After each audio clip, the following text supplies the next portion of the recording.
तुलापट्टी ग्राम पंचायत के अधीन आज भारत रत्न बाबा साहब भीमराव अम्बेडकर के 135वीं जयंती समारोह के अवसर पर प्रतिमा अनावरण किया गया। इसके लिए तमाम ग्राम पंचायत तुलापट्टी पंचायत वासियों का हम तहे दिल से स्वागत करते हैं, अभिनंदन करते हैं। जयंती समारोह पर आयोजित इस कार्यक्रम के सम्मानित अध्यक्ष ग्राम पंचायत तुलापट्टी के माननीय मुखिया जी, संचालक और शिक्षाविद श्याम किशोर बाबू, मंचा सिंह, पूर्व मुखिया क्रांतिकारी साथी लक्ष्मीकांत बाबू, युवा नेता पप्पू यादव जी, हम लोगों के और यहाँ पैक्स के प्रतिनिधि, पैक्स अध्यक्ष और राजद नेता महेंद्र बाबू, सम्मानित जिला परिषद सदस्य और इस पूरे कार्यक्रम जिसके वजह से हम लोग यहाँ एकत्रित हुए हैं, इसके संयोजन में बड़ी भूमिका का निर्वहन कर रहे रामरूप बाबू और इस आयोजन समिति के तमाम सदस्य और इस कार्यक्रम में जुटे हुए तमाम क्रांतिकारी साथी, माताएं, बहनों, छात्रों एवं साथियों, इलेक्ट्रॉनिक्स, प्रिंट और सोशल मीडिया के तमाम साथियों का हम अभिनंदन करते हैं, स्वागत करते हैं।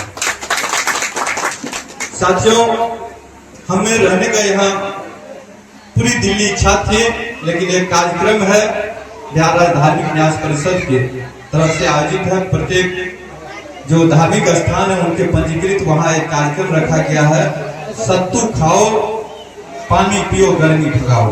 उस कार्यक्रम में 12:30 बजे हरदी दुर्गा स्थान में निर्धारित है, इसलिए हम संचालक महोदय से आग्रह किए हम कुछ बात बोल देते हैं।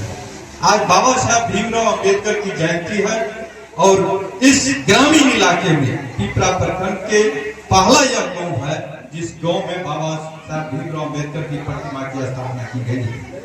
इसलिए यह तुलापट्टी ग्रामवासी इसके लिए अपने आप को खुशनसीबी समझे।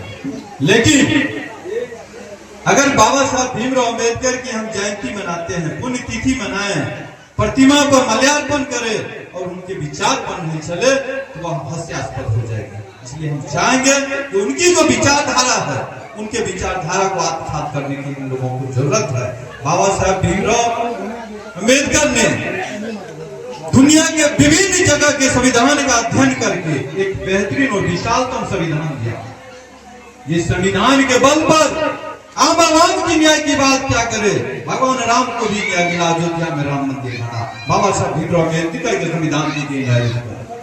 बाबा साहब भीमराव अम्बेडकर कहा करते थे, शिक्षा वो शेरनी का दूध है, जो जितना पिएगा उतना दहराने का काम करेगा, दहरने का काम करेगा। आज हमें आवश्यकता है शिक्षा को अध्ययन करने की, शिक्षा को हथियार बनाने की, शिक्षा के बल पर अपने नए दिन प्रतिदिन नए प्रतिमा की स्थापना करने की, नए प्रतिमान कीर्तिमान करने की आज जरूरत है। आज देश को आजाद हो गया, लेकिन हम लोग गुलाम हो गए।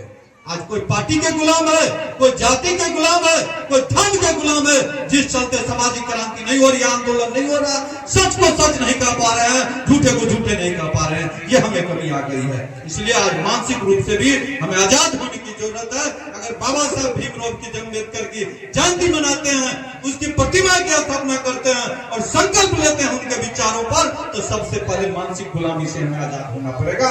जिस बात की चर्चा हमारे मनोज जी भी कर रहे थे और संत बाबू भी इस बात का जिक्र कर रहे थे, हमें गुलामी से आजाद होना पड़ेगा। देश गुलाम होने से क्या हो, आजाद होने से क्या होगा? हम आजाद हुए कि नहीं हुए? उस वक्त में उंगली पर गिने जा सकते थे ऐसे लोग भी अंग्रेजों की गुलामी को स्वीकार नहीं किए, लेकिन आज करोड़ों लोग हम लोग जाति पार्टी और धर्म के गुलामी को स्वीकार कर लिए। जिस चलते कोई भी पार्टी किसी भी उम्मीदवार को थोप दे, वो कचरा हो, गधा हो, उल्लू हो, बकरा हो, हम उस पार्टी के गुलाम है उसको वोट दे देने का काम करते हैं। हम अपना जनप्रतिनिधि नहीं चुन पाते हैं। आने वाले समय में आप चुनाव भी होना है, त्रिस्तरीय पंचायत प्रतिनिधि चुनाव, हम ये नहीं सोचते हैं कौन अच्छे लोग होंगे जो 5 साल हमारे लिए सेवा करेंगे, हम लोगों के बीच रहेंगे, हम लोगों के दुख और दर्द में, सुख में वो भागीदार बनेंगे, क्षेत्र का विकास करेंगे। इससे इतर हो जाते हैं, केवल जाति पाति धर्म क्षेत्रवाद में हम लोग बट जाते हैं। जब अपने बारे में सोचते हैं किन्हीं का बच्चा बीमार हो जाए तो हम तभी जाति नहीं खोजते हैं, धर्म नहीं खोजते हैं, ऐसे अच्छे डॉक्टर का हम चुनाव करते हैं जो हमारे बेटा को ठीक कर देने का काम करे। किसी पर मुकदमा हो जाए तो वहां हम जाति और धर्म का वकील नहीं खोजते हैं, ऐसे वकील साहब की तलाश करते हैं जो हमको केस में बरी कर दे, न्याय दिलाने का काम करे, हमको विजयी बनाने का काम करे। जब हम अपने बच्चे को स्कूल में दाखिला देने की बात होती है तब जाति के स्कूल नहीं खोजते हैं, उस टाइम पार्टी के स्कूल नहीं खोजते हैं, धर्म के स्कूल नहीं खोजते हैं, ऐसे स्कूल का चयन करते हैं, ऐसे शिक्षक का चयन करते हैं जो आपके बच्चे को अच्छी शिक्षा देने का काम करे। लेकिन जब क्षेत्र की विकास की बात आती है तो हम फिर जाति में लपट जाते हैं, धर्म में चिपक जाते हैं। ऐसी स्थिति में हमारा विकास दुखी हो जाता है, हम सही वक्त को नहीं सोचते हैं। इसलिए बाबा साहब भीमराव अम्बेडकर जो समानता की बात किए, संघर्ष की बात किए, शिक्षा की बात किए, इसको आत्मसात करके जब जुल्म हो, अपना ही आदमी क्यों न जुल्म करे, उसके खिलाफ बिगुल बजाने की आवश्यकता है, बिगुल बजाना चाहिए। इन्हीं चंद शब्दों के साथ हम अपनी वाणी को विराम देते हैं। जय हिंद, जय भीम, जय बाबा साहब भीमराव अम्बेडकर।